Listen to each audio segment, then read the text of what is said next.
What is going on, everybody?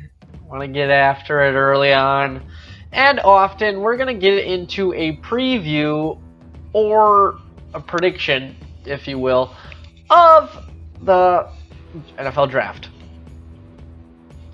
More particularly, who will the Green Bay Packers draft? What will they do in the first round? Will they trade up? Will they trade down? What will they do?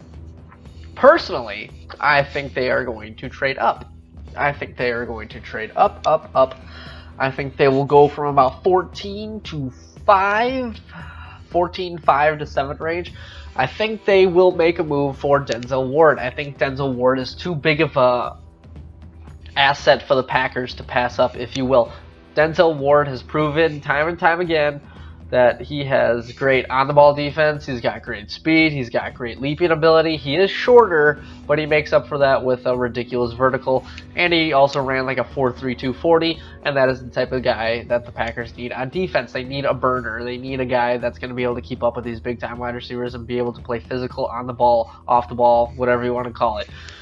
Denzel Ward, to me, is the obvious choice if you're going to make a move that's going to be a splash for the Packers and make Packer fans really, really happy that you're going to go into this season with everything out on the line and that you're willing to pull out all the stops, if you will. The Packers need to make a move to, get Aaron Rodgers happy, get him pumped up. Hey, we're doing everything we can. We're going to go out there. We missed the playoffs last year. We got hurt. We got banged up, but that's not happening this time. That's something that the Packers need. That's something that they desperately need to have to show their fan base too. They want to know that their defense isn't going to get pushed around like the younger brother against, the big brother, so to speak. And they're kind of behind the 8 ball a little bit. Minnesota Vikings, they moved up. They took over. They're the team to beat in the NFC North, and the Packers, they don't like that. They want to beat up there. They want to be in the playoffs. They want to make the moves. They want to be the team that everybody's talking about at the end of the day in the NFC North. And I don't blame them.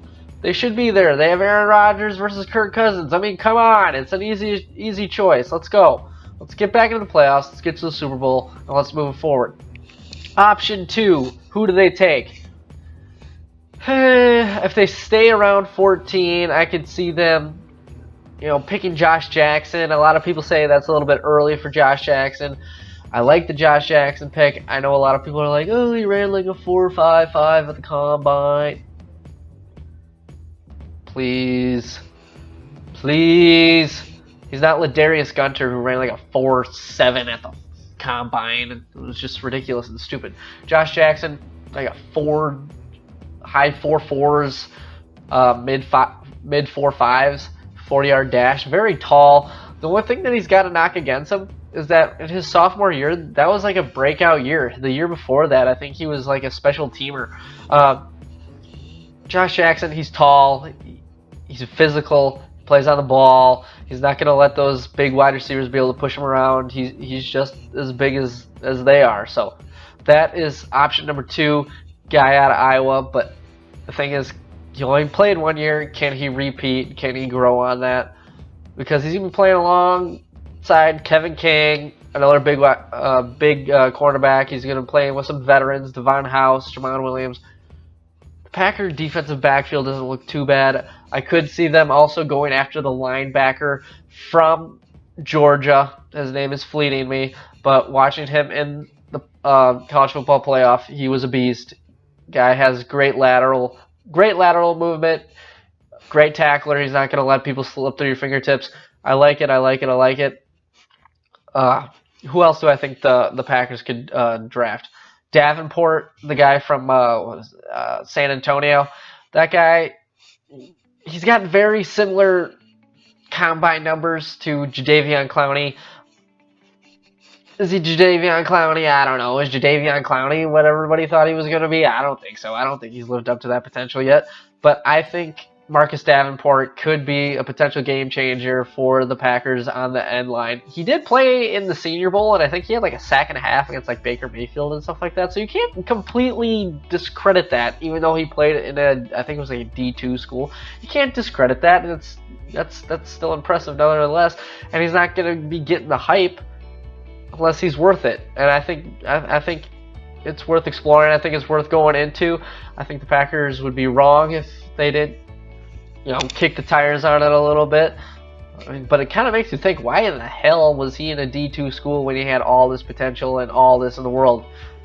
There's a lot going on. I could see the Packers potentially picking all 4 of those players, and I can even see them going on the offensive end. I can see them picking up a Calvin Ridley from Alabama. I don't want them to pick a Calvin Ridley from Alabama because I don't think that's where the needs are. I mean, Calvin Ridley, he can fly, but to me, if you're going to get a burner on the offensive end, you can do that in the 2nd, 3rd, 4th round. You can try to find a guy and, just be smart. Know where your needs are. I know a lot of people say don't pick for need, pick the best player available, but who knows who the best player available is? It's years and years down the line, then they do that reconfigured draft where all of a sudden it's at the top of the, they should have picked J.J. Watt at number 1 instead of number 10, type of thing. So who knows who the best player available is? I mean, we have great talent evaluators on the Green Bay Packers in Ted Thompson, Brian Gutekunst. They've all been there. I know people are like, oh, Ted Thompson, but he's a great evaluator of talent. He's brought in a lot of people. It took balls to bring in Aaron Rodgers. Why did he bring him in? Because he was the best player available. Got to make sure that you're taking the best player available at all times. And that's all I'm going to say going into the Packers NFL draft. Draft is going to be huge. It's going to be massive. And the Packers are going to need to make the right moves. What do you guys think? Trade up? Go after a Denzel Ward? Stay pat? You got to remember that the Packers have 12 draft picks this year. What are you going to do with 12 draft picks? I know you're giving yourself the best chance to hit as many times as humanly possible. But 12 draft picks is a lot. You got a lot to work with when it comes to assets in the draft. So, use them to your benefit and let's make the right move. So, what do you guys think? Who do you want them to draft? Linebacker, cornerback, wide receiver, offensive line? Let's talk about it. If you haven't already, subscribe to the channel. Check out the Facebook page, Shirley Sports. Let's get after it, everybody. NFL draft starts tomorrow. Let's go.